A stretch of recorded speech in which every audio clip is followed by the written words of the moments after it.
What is up, Ravens Flock? Huge shout out for your support for the 410 Sports Talk. Chance and Glenn are the best in the business. They're killing it right now. They love talking Raven talk. Make sure you go subscribe to their channel. Let's go Ravens. Big trust. Welcome in everybody to another draft edition of 410 Sports Talk. We are excited to talk about our first fourth round pick, David Faalele. And man, I can't wait to talk a little bit about this kid, break down the pick, the value, what his projections are, all those things. But before we do, take a second, hit the subscribe button, give us a like, turn your notifications because these things are going to be rapid fire. And then in the following weeks, we'll have additional breakdowns from local media and stuff like that of these players. So make sure you stay up to date. But Glenn, they finally addressed the tackle position. After you had a second to take a look at the prospect and think it over yourself. How are you feeling about David? Daniel. Daniel, my bad. Daniel. It's all good. So he's a new Raven, so we'll get his name eventually. Yeah, I'm excited about him. And the reason I'm excited about him is because typically this time in the this round or later in the draft, you're going for guys that have high ceilings. And this guy. I mean, look, first of all, if he's coming in your house, you better have a high ceiling because this guy has unparalleled measurables. Like you can't find a guy this size, this weight, and to be this weight and not be out of shape. Like to be this big. He doesn't carry it like Orlando Brown. Not at all. He's not a big sloppy mess that you'd expect when you see 6'8", 384 Jimbo. Like, love it. Incredible size. So, and it's not just his height and weight. I mean, this guy's got arm length that is just, I mean, it's unbelievable. I mean, to have over 35-inch arms is ridiculous. Yeah, let me tell you a little bit about Daniel here. Is Glenn, I want to, you might already know this, but if you don't, I'm going to ask you anyway. You know how many years of high school football he played? I do not know. No. One. Wow. 1 year of high school football. You know how he got discovered? How? He's Australian born. And you know how you said you can't find guys this size, weight, these measurables? Yeah, well, NFL scouts had to go all the way to Australia. To find the guy. They went to Australia. They saw him playing rugby. And they were like, dude, you can make a lot more money playing American football. And he's like, oh, mate, what's American football?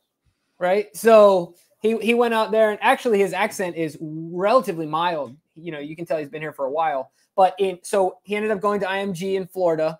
Played 1 year of high school football, and in that 1 year, got a full ride from Minnesota. And so he's been playing football for a total of 5 years now, and is a fourth-round pick in the NFL. I mean, it's just incredible because, like you talked about the measurables, but also the runway out in front of him. He has so much room to grow and develop physically, mentally, technique-wise. I think that he can turn 384. He can carry that weight and do well. Or he can turn 384 into a lot more strength as he continues to get in our strength and conditioning program and things of that nature. So, man, this kid, I think, you talked about potential, like high ceiling. I think the ceiling for this kid is incredibly, incredibly high.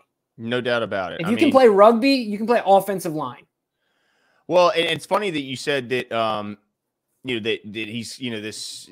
They had to go all the way to Australia to find him because he's so unique in that typically when PFF breaks down a player, and they all do this, they show a comparable. They'll say he's got shades of this guy, shades of that guy.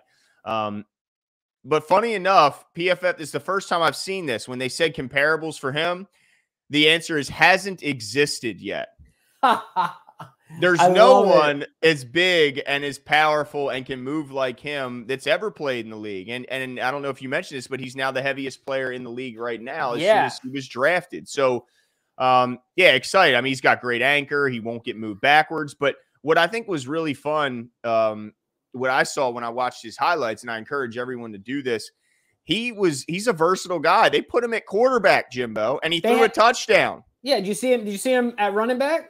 Yeah, I saw him at fullback, but close. And he scored a touchdown. Yeah, who wants to get? He's like Refrigerator Perry from back in the 80s. Nobody wants to get in front of a 385-pounder who's running directly at you. So the guy, if you're a coach who's willing to put this guy at quarterback, with the threat of the run. Like when he was lined up at quarterback, the idea was to fool the defense in that he would scramble in for the quarter or for the touchdown, but instead he threw it over the top once they all committed to stopping him from scrambling.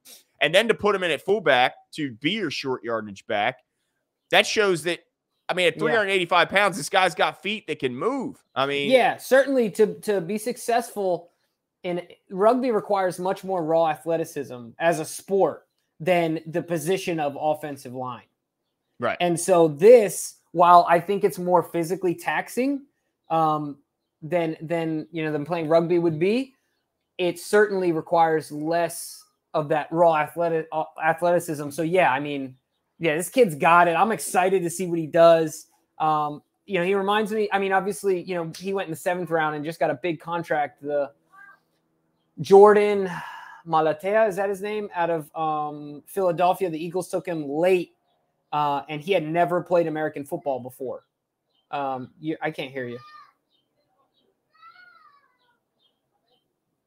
But anyway, I'm really excited about him. I think, sky's the limit. I'm really looking forward to see what he can do. And look, we addressed a need. It's something you had talked about, Glenn, and it was a need that we had to add offensive tackle.